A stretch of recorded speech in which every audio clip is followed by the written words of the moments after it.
My Airbnb host told me of an ancient city known as the Machu Picchu of the Ica region by locals. These walls, it's incredible. This was definitely a high level of sophistication that went into the construction of this site.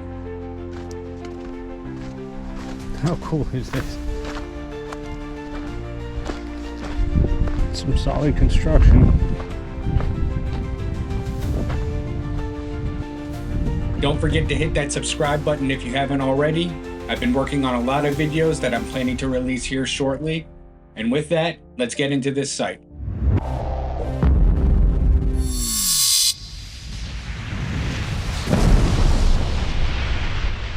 As I was making my way back from Nazca in the Ica region of Peru, I stayed overnight in the Palpa area just slightly north to check out a few sites. My Airbnb host told me of an ancient city that he said was fondly known as the Machu Picchu of the Ica region by locals.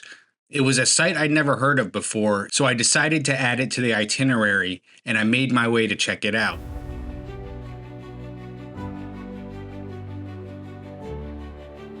This was La Ciudad Perdida de Huayuri.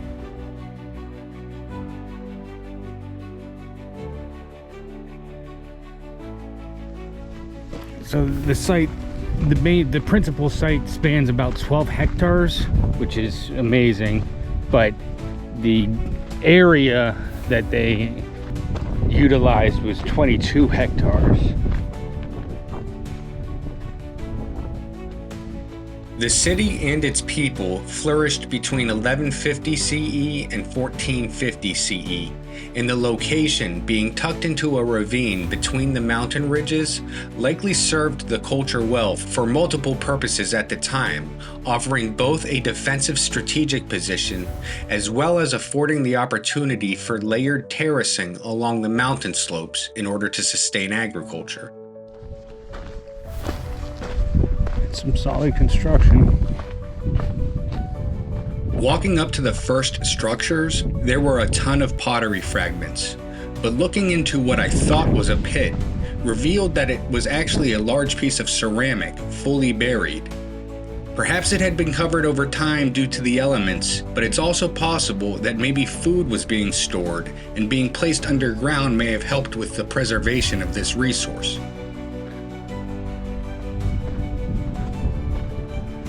It is thought that the elites or the ruling class lived in these upper sections here, while the general population lived in more modest homes further into the basin in these areas.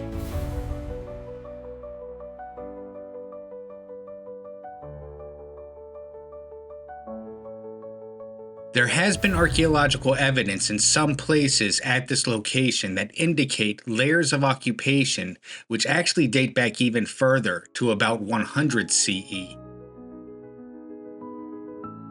To me, that simply furthers the notion that frequently sites and locations were occupied, abandoned, and then reoccupied by subsequent cultures.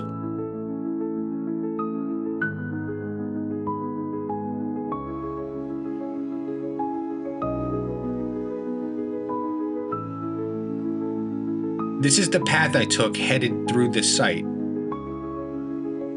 And on the right, you can see what is left of the immense terracing on the mountain that the culture had constructed here.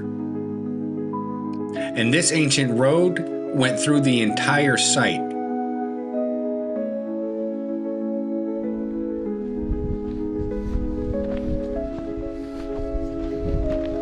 These walls, it's incredible.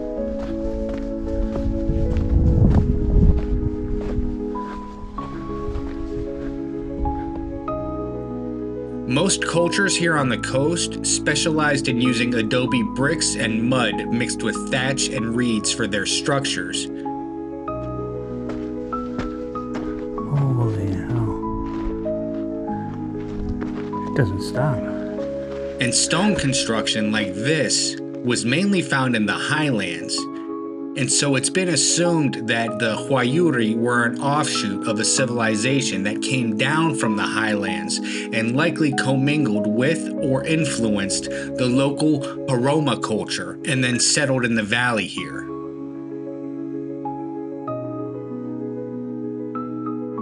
And it's probable that those coming from the highlands were likely some of the last of the Huayuri culture. Not only do the structures themselves speak to that likelihood, but the site also shows the advanced terracing that the Huayuri were known to have innovated.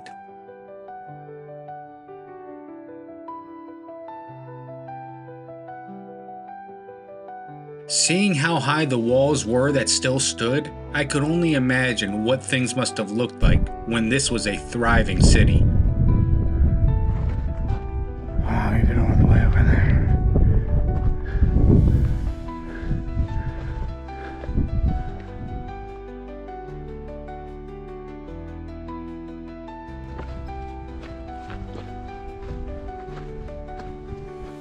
This was definitely a high level of sophistication that went into the construction of this site.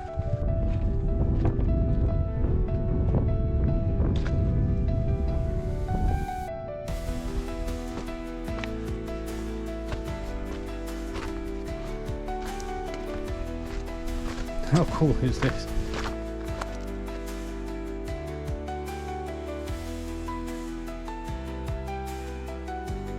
Artifacts prescribed to prior occupations were likely those of the Nazca and Paracas cultures, and artifacts dated to the time of the Huayuri indicate a substantial trade network with other indigenous groups in the surrounding regions.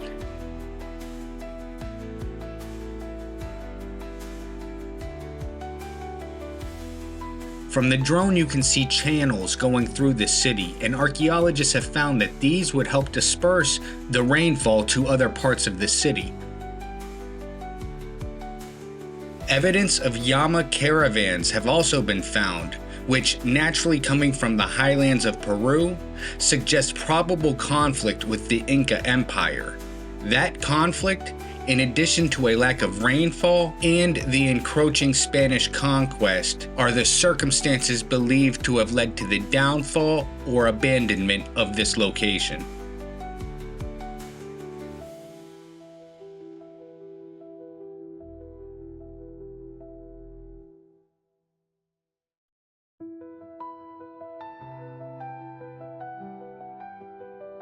Certainly in times of prehistory, the climate wasn't always this harsh. However, for the past couple thousand years, it has been this arid, which is one of the reasons why mummies and other artifacts, for example, are so well preserved in these coastal deserts. Which makes it even more remarkable that some of these cultures were able to thrive for centuries and millennia with such little rainfall. So not only was it the innovative agricultural techniques that these cultures developed, but other neighboring clans were hesitant to conquer these regions because of their harshness, and many did not venture into these regions, which also added to the longevity of these cultures. Peru has such an immense and rich history, and I'm just thankful that my Airbnb host happened to mention this site to me, or else I would never have known. To help support the Pillars of the Past mission to document these ancient, forgotten, and lost locations, there are a ton of links in the description below. I've also been asked to speak at the Cosmic Summit this year in June, so if you're interested in attending and would like a discount code, there's going to be one in the description below as well. Don't forget to hit that subscribe button if you haven't already to stay up to date with the newest announcements and latest releases from the channel. Thank you for watching, and I'll catch you in the next video.